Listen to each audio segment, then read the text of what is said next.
After its final victory over Carthage in the Third Punic War in 146 BC, the Roman Republic was enjoying a period of relative peace, having established itself as the dominant power in the Mediterranean. However, when there are not enemies abroad, enemies within will emerge. This is the story of the Servile Wars, a string of 3 slave rebellions that rocked the Republic in the 2nd and 1st centuries BC, culminating in the famous gladiator revolt and last stand led by Spartacus. This video is brought to you by the Ridge Wallet. We've been using Ridge Wallets for almost a year now. They don't fold, don't budge in your pocket and are light, with a modern, sleek and industrial design. As with many people, we were using outdated wallets designed in the 90s. We moved away from large flip phones to smartphones, but why did our wallets never get the upgrade we deserve? Ridge holds up to 12 cards and has an attached money clip for cash. It comes in 30 different colors and styles, including our favorites carbon fiber and burnt titanium. For us, switching from the old wallets to Ridge was like going from an old chair to a super fancy gaming armchair. But don't take our word for it, Ridge has 45,000 5-star reviews. Each wallet comes with a lifetime warranty, and the Ridge team is so confident that you'll like it that they'll let you try it for 45 days. If you don't love it, just send it back and get a full refund. Support our channel and get 10% off today with free worldwide shipping and returns by going to ridge.com/kingsandgenerals and using the code kingsandgenerals. Though Spartacus's revolt in 73 BC is the most well known today, it was by no means the first. That honour belongs to the one which happened in Sicily 60 years earlier in 135 BC. The Romans had conquered the majority of the island at the end of the First Punic War in 241 BC. Previous conquests on the Italian peninsula had resulted in annexation, and the locals in the areas, the Socii, were granted a substantial degree of autonomy. Though contributing troops to the Republic, they were not required to pay tribute, and they were treated more as allies with Rome holding hegemonic power. Meanwhile, Sicily became the first Roman province, and so was a different case. Not only was it a mix of numerous different cultures, but it was also a place of substantial wealth thanks to its fertile lands and ideal location. As a result, the Romans imposed a new system of provincial rule over the island, with a governor being assigned and tribute collected. Although the province was under Roman rule, the Carthaginians still had substantial interest and influence there, and it would not be until after the Second Punic War in 201 BC that these last Carthaginian vestiges were forced from the island. Following the war, sympathizers of the Carthaginian cause had their land confiscated, resulting in huge swathes of land being claimed by the Republic. This fertile but cheap land attracted many investors who bought huge tracts and began establishing vast estates, precursors to latifundia. Slavery was rife, not only in Sicily but throughout the Mediterranean, and large numbers of these slaves were brought to Sicily in order to work the farms of the estates. However, conditions were poor. Many landowners did not provide enough food or clothing for the slaves, who as a result were often forced to turn to banditry and plundering to survive. Though this was a constant worry for the senators in Rome, the lands in Sicily were often held by powerful equites who had judiciary powers. Thus, whenever charges were brought against the landowners, they were simply dismissed. With the Senate effectively powerless, it was only a matter of time before such a disenfranchised group were unified and rose in revolt, something that finally happened in 135 BC. Eunus was a Syrian slave, one of many who had been brought over to the island and now lived in the city of Enna. But instead of being a labourer, he was somewhat of an entertainer. He performed magic tricks, fire breathing, and claimed to have divine visions and messages that prophesied him becoming a king. Antigenes, Eunus's master, would often parade Eunus at dinner parties, having him perform his tricks and laughing at his claims to kingship. However, the slaves in Enna were treated particularly badly, and when they conspired to revolt in 135 BC, they turned to Eunus as their leader, inspired by his proclamations of divine favour. The revolt began when 400 of these slaves rose up in Enna, killing their masters along with their masters' wives and children, and gathering other slaves in the city to their cause. The revolt was brutal. Kangaroo courts were established and the accused tortured and executed, and Eunus ordered that all of the wealthy male citizens of Enna be hunted down and killed, save for those who could forge weapons. These the slaves themselves put into chains and forced them to work producing weapons for the rebels. Eunus proclaimed himself king and took the name Antiochus after the famous Seleucid king. Soon he was able to assemble and arm a force of 6,000 slaves, some with proper weaponry, others with more basic weapons, slings, hatchets, and rudimentary spears. Having been forced into a life of banditry by their masters, most had at least some fighting experience, and some had even been soldiers who had been enslaved as prisoners of war or bodyguards. With this force assembled, he began ravaging the countryside and gathering still more men to his cause until his army numbered some 10,000. The Romans did make attempts to quell the revolt. However, they had not fully realized the seriousness of the situation, and the small forces that they sent to deal with the rebels were quickly overcome by sheer force of numbers. Soon after this, another group of slaves on Sicily revolted, this time led by a slave and infamous brigand called Cleon. He had been a fighter since his youth in Asia Minor, and upon hearing of Eunus's success had seized upon the opportunity. The Romans initially hoped that these two factions would fight and thus destroy each other, but instead Cleon sided with Eunus, bringing a further 5,000 men to his cause and acting as his general. Together they were able to capture the city of Acragas, whose defences had been left in disrepair. The slaves were careful to target the wealthy, mostly leaving the lower classes alone, and due to the huge economic disparity in Sicily, many of the lower class even rallied to Eunus, further swelling his numbers. After a month, a Roman praetor, Lucius Hypsaeus, was sent with 8,000 Sicilian militia to quell the revolt. Though the fact that a praetor was sent shows that the Romans were now taking the revolt more seriously, they were still not doing enough. By this time, Eunus and Cleon had 20,000 men under their command. The 8,000 militia proved no match for their more numerous and determined rivals and were quickly routed. Following this, the revolt spread even further across the island, the slaves taking numerous cities and rallying still greater numbers to their cause. 3 other praetors with similar-sized forces were also sent against the rebels, each being defeated in turn.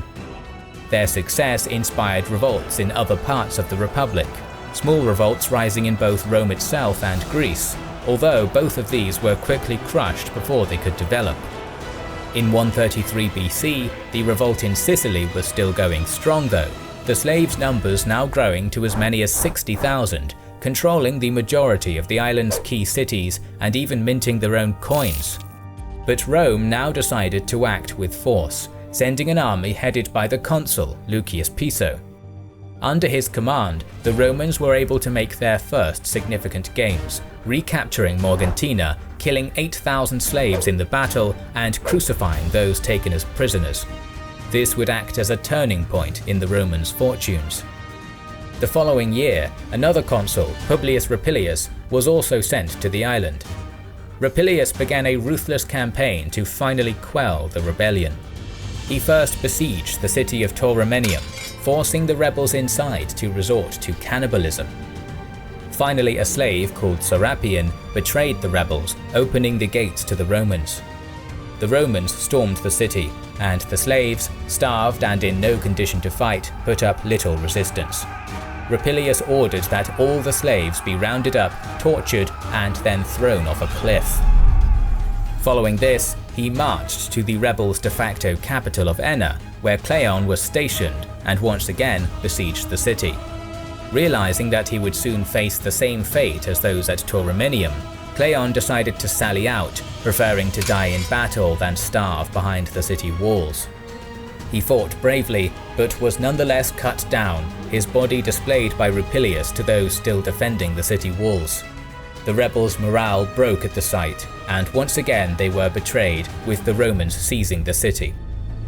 Eunus had not been present during the siege, but upon hearing of the death of his general and fall of Enna, he fled with 1,000 men into the mountains. By this point, the slaves knew they were defeated. Rupilius's ruthless tactics had worked in breaking the morale of the rebels, and the few who remained with Eunus knew that Rupilius would soon be marching on them next. Rather than face the brutal punishments of Rupilius, the slaves instead decided to behead each other rather than be taken alive. When Rupilius arrived in the mountains, he found Eunus with a few close friends hiding in a cave. The slave leader was dragged out and imprisoned. Though the Romans planned to torture and execute Eunus as they had with other slaves, he died of illness in prison before they could. The following year, 131, Rupilius was left in Sicily with a select group of soldiers to mop up the remnants of the revolt. But with the deaths of Cleon and Eunus, the First Servile War was over. In total, the war had cost the Romans as many as 20,000 in battle, as well as an unknown number of civilians. Although the revolt had little tangible effect on the Republic, they did become an inspiration for later slaves seeking to overthrow their masters. In 104 BC, just 30 years after the First Servile War, Sicily would once again be plunged into the chaos of a slave uprising. The Roman Republic had spent the last few years in long and difficult wars.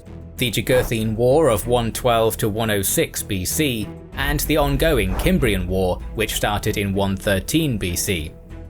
Following the conclusion of the Jugurthine War, its victor and one of Rome's best generals, Gaius Marius, had been given command of the Cimbrian War. The war had already cost Rome and her allies almost 60,000 men, forcing Marius to conduct a mass recruitment campaign in order to bolster his numbers. As a result, he had asked Nicomedes III of Bithynia for soldiers. However, Nicomedes replied saying that he would be unable to do so, as the majority of Bithynians suitable for military service had been seized as slaves by Romans for not being able to pay their taxes. The Senate responded by issuing a decree that no citizen of an allied state could be held as a slave in a Roman province. This decision was made in the hopes that it would provide Marius the manpower he would need to defeat the Cimbri, but would also cost the Republic dearly. In 104 BC, Publius Licinius Nerva, the propraetor of Sicily, wanting to quickly carry out the Senate's decree in his province, immediately set around 800 slaves of allied nations free. This decision not only alienated slaves of other nations, but also angered the nobles who owned large amounts of slaves, worried that they were going to lose their workforce. Through bribes and political pressure, Nerva quickly caved to the nobles, refusing to free any more slaves and sending those that appealed back to their masters. As a result of this, 180 slaves outside of Syracuse revolted, killing their masters, taking up arms, and fortifying a hilltop location. Nerva quickly mustered together a force of soldiers and marched on the slaves. However, he did not have enough men to fully conduct a siege of their fortifications. Instead, he used loyal slaves to pretend to defect, enter the fortifications, and then betray the rebels, allowing the Romans to storm the fortifications. Some of the slaves were killed in the fighting, whilst others, fearing capture, took their own lives. Nerva disbanded his troops shortly after. However, a much larger rebellion had taken place almost simultaneously. 80 slaves had risen up and killed Publius Clonius and Equites, and, having been left to their own devices, had managed to gather 800 slaves on Mount Caprianus outside Heracleia in just 1 week. As Nerva had not been aware of this uprising, and so had not taken any action against them, rumours spread that he was a coward, and by the time Nerva did find out, the force outside Heracleia numbered almost 2,000. The propraetor quickly headed to Heracleia, but hearing of the size of the enemy force, he ordered the garrison commander of Enna, Marcus Titinius, to take 600 of his men to confront the rebels. Titinius responded quickly and marched to Mount Caprianus, drawing his men up for battle. The mountainous terrain, however, did not lend itself to the formation-focused style of battle the Romans were accustomed to. Moreover, alongside their superior numbers, Many of the slaves were armed with slings, and the higher terrain gave them a distinct advantage. The battle was short, as the Romans were quickly broken, many being killed and others abandoning their weapons and fleeing the battlefield along with Titinius. This was a great victory for the slaves. Not only were they able to collect hundreds of arms and pieces of armor from the battlefield, their triumph also inspired others to join their cause. In just a few days, their numbers swelled to over 6,000. With their numbers growing, the slaves decided to elect a king, and still inspired by Eunus, they elected a man named Salvius, who, like Eunus, was famed for his divinations and prophecies. As his predecessor had, Salvius took the name of a Seleucid king, dubbing himself Tryphon, after Diodotus Tryphon.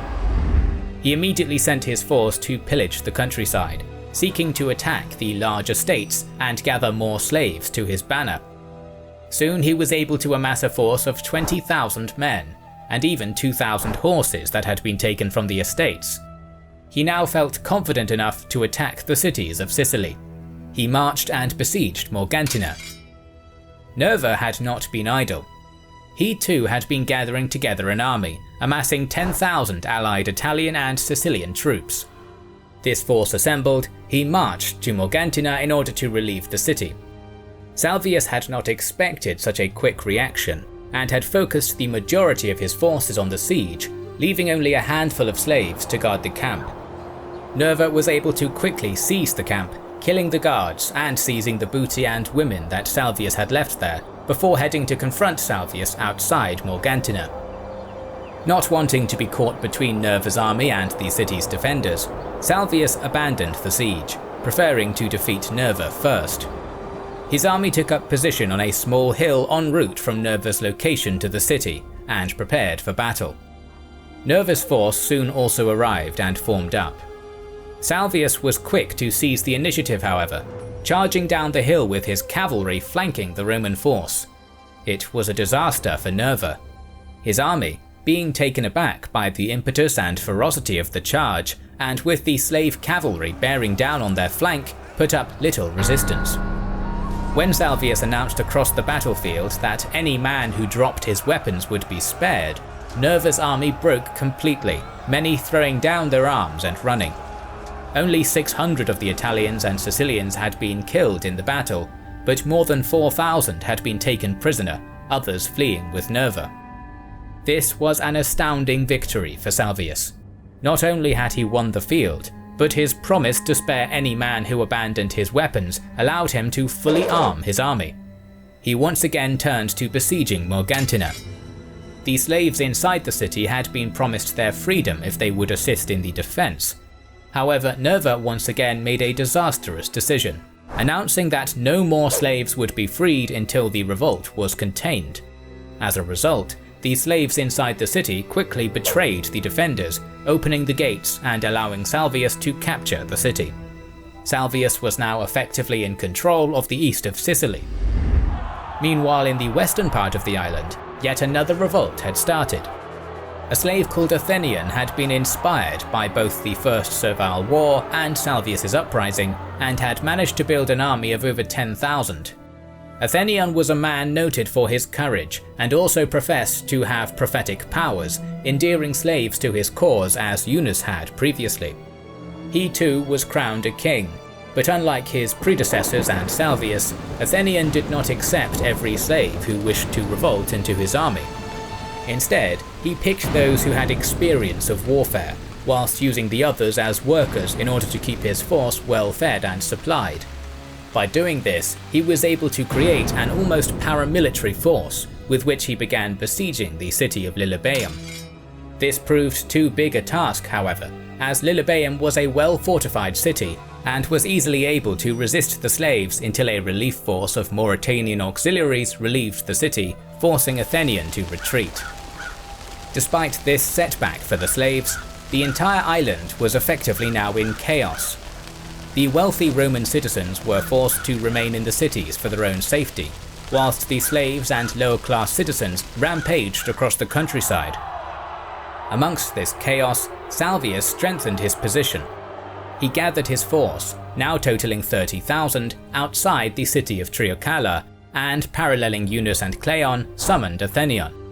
Athenion answered the summons, bringing 3,000 of his more experienced slaves with him. Possibly out of a desire to mimic Cleon, or simply intimidated by the size of Salvius's force, Athenion pledged loyalty, acting as his military advisor and general.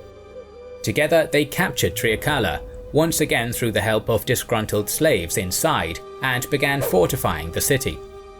Salvius declared the city his royal capital, established a cabinet of advisors, and even wore a purple toga with lictors preceding him, in effect making himself into the thing the Republic feared most, a Roman king.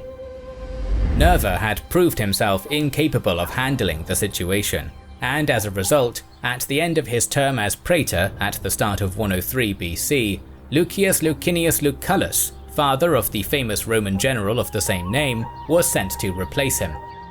The Senate had assigned Lucullus a sizable force of 14,000 Roman and 3,000 allied soldiers. Salvius wanted to wait in Triacala and fight from the city walls, but Athenion instead advised to fight the Romans in the open, rather than risk being forced into the same disastrous situation as those in Tauromenium 30 years earlier. Salvius accepted this advice and gathered still more slaves to his banner before marching to Scirthea with a force of 40,000. The slave force made camp just over a mile from the Roman camp, and the two armies began slowly closing the gap between them. Fierce skirmishes broke out between the two forces, each harassing the other with cavalry and lighter missile troops.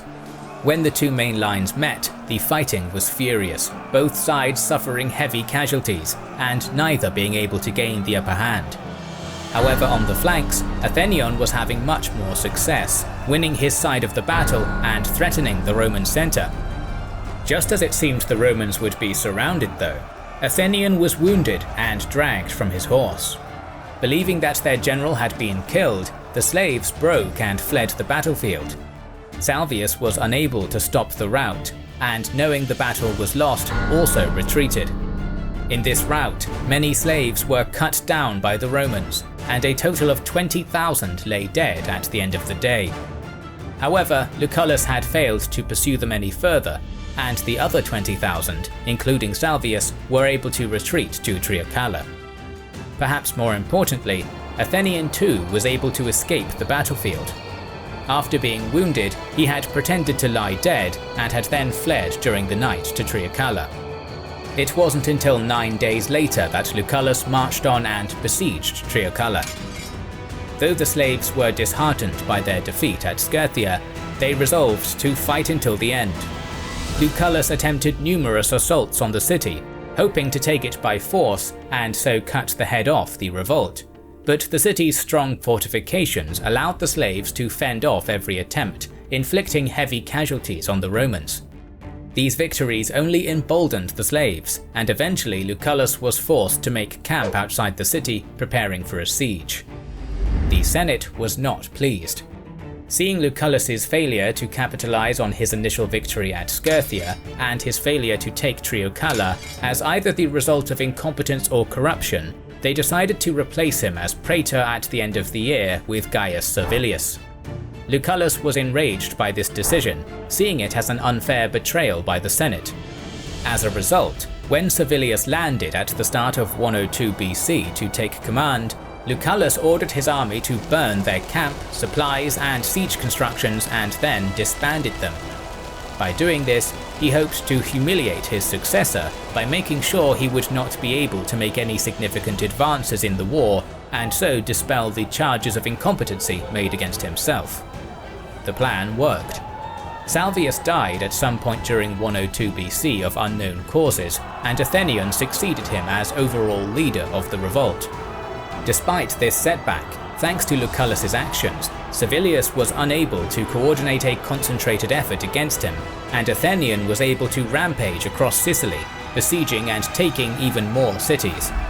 At one point, Servilius did manage to collect a large enough force to try and face Athenion, but Athenion was able to catch the praetor's army by surprise in camp, taking the camp and forcing Servilius to retreat.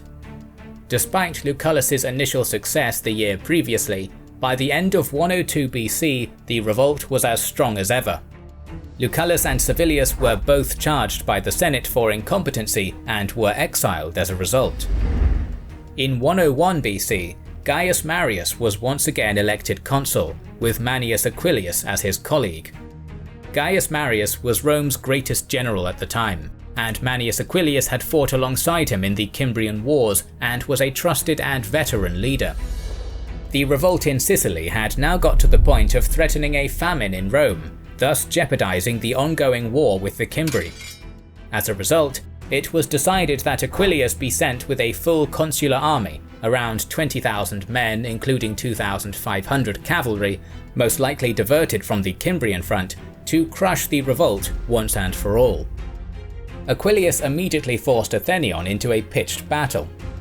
Perhaps due to his success the year before, Athenion was confident that his army, numbering between 20 to 30,000, would again prove victorious. However, confronted by an experienced army led by a skilled and veteran general, the slaves stood little chance. The battle was short and bloody, with only 10,000 slaves managing to escape. During this battle, Aquilius and Athenion found themselves fighting each other face to face, and though Athenion was able to wound the consul, Aquilius finally killed the slave king. The remaining slaves fled leaderless to numerous strongholds and fortifications throughout Sicily. Aquilius was relentless in his pursuit.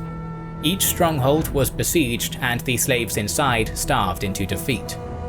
When the last stronghold of just 1,000 slaves was left, Aquilius sent envoys to them, requesting that they surrender and take their chances fighting animals in the arena. Rather than face this humiliating fate, the slaves did as their predecessors in the First Servile War had done and took their own lives, each man killing another, the last falling on his sword. Both Sicilian revolts achieved little. However, they would act as an inspiration for a much larger, terrifying and dangerous revolt, the Third Servile War under the leadership of the gladiator Spartacus. The first two Servile Wars had been focused on Sicily, where there was a huge concentration of disenfranchised slaves. However, this problem was not unique to Sicily alone, but was prevalent throughout Magna Graecia, including southern Italy. Thousands of these enslaved were put to work on latifundia, large farming estates, but many others, particularly those with military experience, were sent to gladiator schools, ludi, in order to fight in the Roman games. One of the largest gladiator schools was in Capua, and it is here that Spartacus was sent. Spartacus was a Thracian who had served as either a mercenary or auxiliary for the Roman army, before, in unknown circumstances, being imprisoned and sent to the gladiator school. Lentulus Batietes, the owner of the school, was known as a particularly cruel master, and as a result, in 73 BC, 200 of the gladiators formed a plan to try and escape. They were betrayed, but before they could be stopped, approximately 70 seized what weapons they could from the kitchens, choppers, knives and spits, and fought their way out of the school. As they escaped, they managed to steal gladiatorial arms and armor. Thus equipped, they took up a defensive position outside of Capua, preparing to face the small force Batietes had sent to recapture them. Here they nominated Spartacus as their leader, and two Gauls, Crixus and Oenomaus, as his lieutenants. Together, these three led the gladiators in the defense, easily fighting off Batietes' men and taking as much of their weapons and armor as possible. With this immediate threat handled, the gladiators proceeded to plunder the countryside around Capua, attacking estates in the area and gathering more and more former slaves to their cause, swelling their numbers to perhaps a few thousand.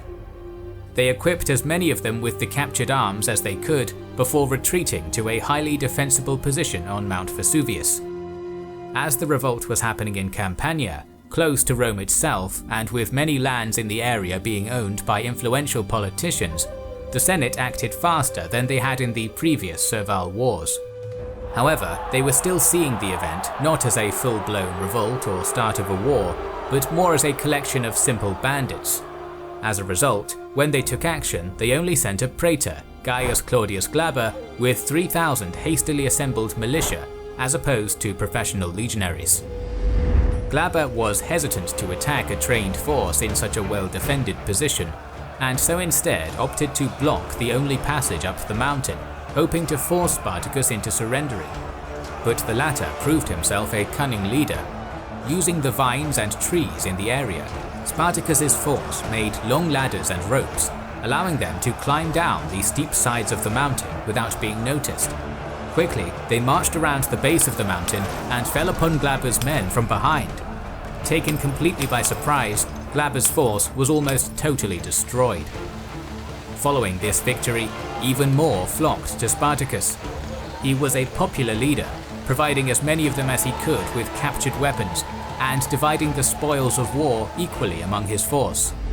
A second force, possibly a full legion under the praetor Publius Varinius, was also sent against Spartacus.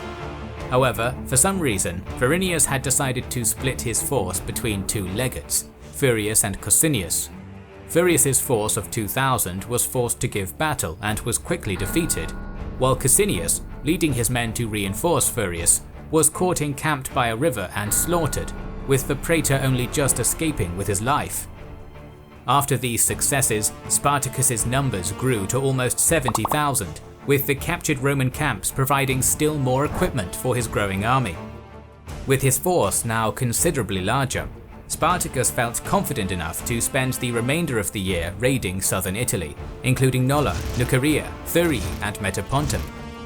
These towns did try and put up some resistance, and in one of the raids, Oenomaus was killed, but Spartacus's force was so large and still growing that it would be effectively unstoppable, save for with a consular army.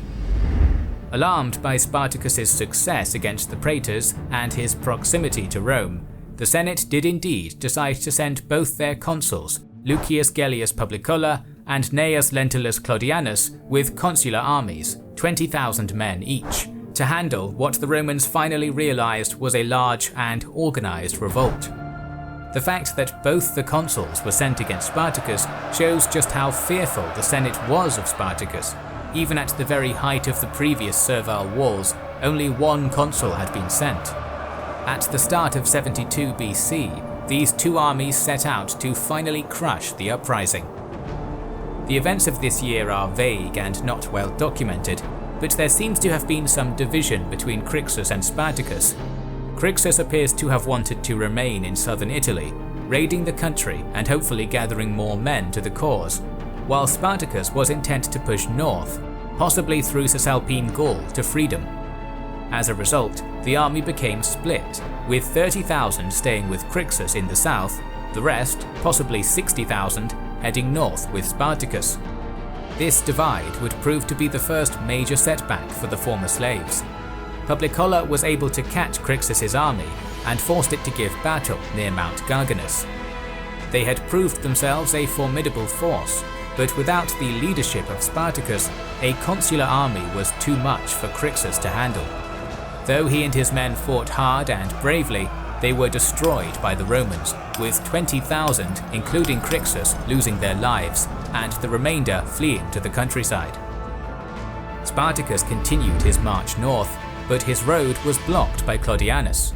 Publicola, following his victory over Crixus, was quickly marching north as well, hoping to catch Spartacus between their two armies.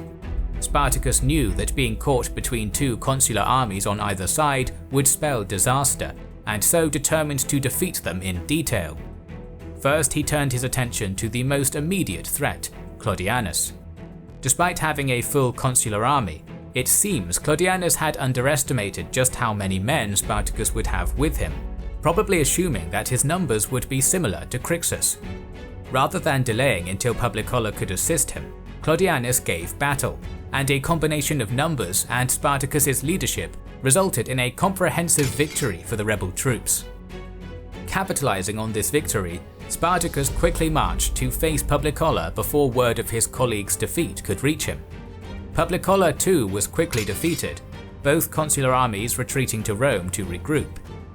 In a desperate attempt to regain some honor and avoid public disgrace, the two consuls tried to combine the remnants of their two forces to face Spartacus again in Picenum, but were once again defeated.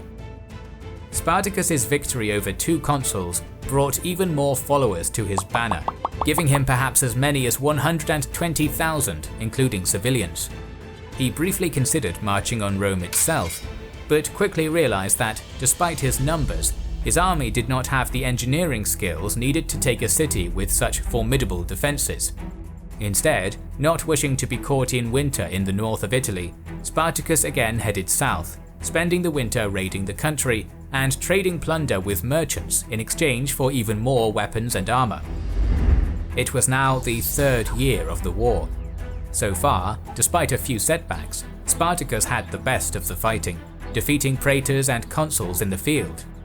As a result, when the elections for the praetorship came around, few candidates could be found, most fearing being forced to face Spartacus. However, one man, Marcus Licinius Crassus, seized upon the opportunity. Crassus was one of the wealthiest men in Rome, and had been steadily climbing the cursus honorum. Crassus was no stranger to warfare, having served admirably as one of Sulla's commanders during the civil war in 82 BC. But he knew that to progress to the highest rank of consul, he needed to secure himself a notable military victory personally. As a result, he volunteered himself for the praetorship, even offering his own wealth to help fund the war effort. He was quickly given full command of the war and assigned 6 new legions, as well as the remnants of Publicolla's and Claudianus's armies, a total of around 30 to 50,000 legionaries plus auxiliaries. Crassus's first order of business was to instill discipline in his men. The legions had performed poorly thus far against Spartacus, breaking quickly and shaming the Republic. Crassus understood that this was not due to a lack of training, but due to the soldiers' fear of Spartacus himself, and so Crassus decided to make his men fear him even more. Upon taking command of the 2 consular armies that had been defeated so soundly by Spartacus, Crassus ordered they be decimated. They were divided into groups of 10, drew lots, and were then forced to kill 1 out of the 10, the one that had drawn the short straw. This was an ancient form of discipline in the Roman army, but had the desired effect of making Crassus's troops fear him even more than the enemy. Crassus next sent 2 legions under the command of one of his legates, Mummius, to march behind Spartacus's army in order to cut off its retreat and to scout their army, giving him strict orders not to engage. However, Mummius, perhaps wanting to win glory for himself, disobeyed this order and attacked Spartacus from behind. Once again though, the legions were routed, and Mummius was forced to return to Crassus. Crassus was furious at Mummius for his insubordination and at the legions for routing. Once again he gathered the 500 who had initially led the rout and decimated them in front of the rest of his army. Following this, Crassus moved his entire force to face Spartacus. Despite Spartacus's successes, he was nervous about facing Crassus's 8 legions with his roughly 70,000 men. Instead, Spartacus decided to withdraw to Lucania in southern Italy. Whilst here, he attempted to negotiate passage with some pirates to Sicily, hoping to leave some of his army there to stir up another rebellion and bring reinforcements. However, despite taking the payment, the pirates betrayed Spartacus and abandoned him. This gave Crassus enough time to catch up to Spartacus near Rhegium. Utilizing his army's size and skill, Crassus began construction of a palisade and ditch across the isthmus, 37 miles long.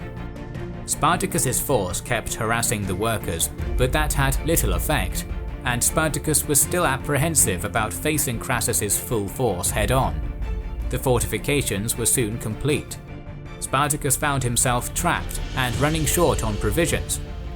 With Crassus's army stretched across the line, Spartacus tried to focus on one point to force a way through, but the Roman fortifications held, and 6,000 of Spartacus's men were killed. Assaulting the fortified legions seemed hopeless. Fortunately for Spartacus, however, a fierce snowstorm blew in one night, hampering visibility. Seizing the opportunity, Spartacus again focused his army on one point in the line, filling the Roman ditch and overrunning the palisade, slipping away with 50,000 men into Lucania and trying to push to Brundisium. The Senate became nervous upon hearing this, fearing that Spartacus had outmaneuvered Crassus and would march on Rome. As a result, they sent Pompey the Great, who had recently returned from fighting another revolt in Spain, south to assist Crassus. Furthermore, they also requested Marcus Terentius Varro Lucullus, brother of the more famous Lucius Licinius Lucullus, bring reinforcements from his governorship in Macedonia to help. However, Crassus was far from finished. Approximately 20,000, led by Canicus and Castus, were still trapped by the Roman fortifications, and Crassus was determined to finish them off first. Crassus approached them cautiously, sending 2 legates and 6,000 men to stealthily seize some high ground behind their camp. However, they were spotted by locals who rushed to inform Canicus and Castus of their position. The former slaves quickly fell upon the Romans, their superior numbers allowing them to almost completely encircle the legionaries. The fighting was brutal, the Romans desperately trying to buy time for Crassus's main force to arrive, their foes equally desperate to cut a way through before being encircled. Fortunately for the Romans, Crassus had moved fast, and his main force soon arrived. It was now Canicus and Castus who were encircled. Their warriors fought back fiercely, trying to cut a way out of the encirclement, but despite their bravery, they stood no chance, assailed from all sides. When the fighting was over, 12,000 former slaves were dead. With this force neutralized, Crassus now turned his attention to Spartacus, following his army to Brundisium. There were minor skirmishes as the two forces marched, Crassus picking off small groups who tried to break away from Spartacus and forge their own escape, and Spartacus routing Crassus's scout cavalry. However, just as Spartacus's army was about to reach Brundisium, they heard that Lucullus had landed in the area with reinforcements. Spartacus desperately tried to make a truce with Crassus, but was scornfully rejected. Instead, he started marching his army north through Campania to try and escape, but once again, he got word of Pompey's army from the north. This proved to be the final straw. For 3 years now, Spartacus and his men had fought as free men, and they had no desire to return to being slaves. But now, with 3 armies closing in from all sides, escape and so freedom seemed impossible. Spartacus and his men instead marched south, back to Lucania, to face Crassus. However, Crassus did not want Pompey or Lucullus claiming his glory, and so had been keeping close to his enemy, and the two met at the Silarius river in Campania, where Spartacus and his remaining troops would make their last stand. The forces were roughly evenly matched, Spartacus with 50,000 remaining fighters, and Crassus with 40,000, including a few thousand cavalry. Before the battle began, Spartacus killed his own horse, proclaiming that if he won the day, he would have plenty of other horses to choose from, and if he lost, that he would not need one. His point was clear: retreat would not be an option. Spartacus would fight to the death. Spartacus's army charged the Roman ranks, crashing into the maniples' walls of shields. Despite the majority of Spartacus's army being slaves originally, they had been trained by Spartacus's gladiator followers, armed with plundered Roman weapons, and had 3 years of experience fighting legionaries. The battle was long and bloody, neither side being able to make decisive headway. Spartacus, seeing Crassus on a horse behind the front ranks, desperately tried to fight through to his enemy, cutting down 2 centurions who tried to block him, despite receiving numerous wounds. Eventually, however, the gladiator general was surrounded alone and cut down by Crassus's bodyguard. His death sent shockwaves throughout his army, and with their leader slain, they broke. Whilst the initial fighting had been brutal, the battlefield now became a slaughter. By the end, 36,000 former slaves lay dead, compared to just 1,000 Romans, the remnants fleeing to the countryside. Crassus's men quickly pursued them, capturing 6,000, all of whom he crucified along the Appian Way from Rome to Capua. Another 5,000 were taken by Pompey's forces coming from the north, again all of whom were killed, finally putting an end to the Third Servile War. Rome would never again see a slave revolt of this scale, and Spartacus would become an inspiration for others fighting for their freedom throughout history. the Third Servile War is also crucial to the history of the Roman Republic. Pompey would claim that as he had captured the last remnants of Spartacus's army, he had put the final stop to the rebellion, claiming a part of Crassus's glory. Furthermore, both generals now had not only popularity with the people for defeating what, at the time, was considered the greatest threat to Rome itself since Hannibal, but also large armies mere miles from Rome's gates. As a result, in the next year, 70 BC, both men were elected consul. Crassus would never forgive Pompey for claiming part of his glory, but eventually, alongside Julius Caesar, they would form the First Triumvirate, and thus further accelerate the downfall of the Roman Republic and the rise of the Roman Empire. We always have more stories to tell, so make sure you are subscribed to our channel and have pressed the bell button. We would like to express our gratitude to our Patreon supporters and channel members who make the creation of our videos possible. Now you can also support us by buying our merchandise via the link in the description. This is the Kings and Generals channel, and we will catch you on the next one.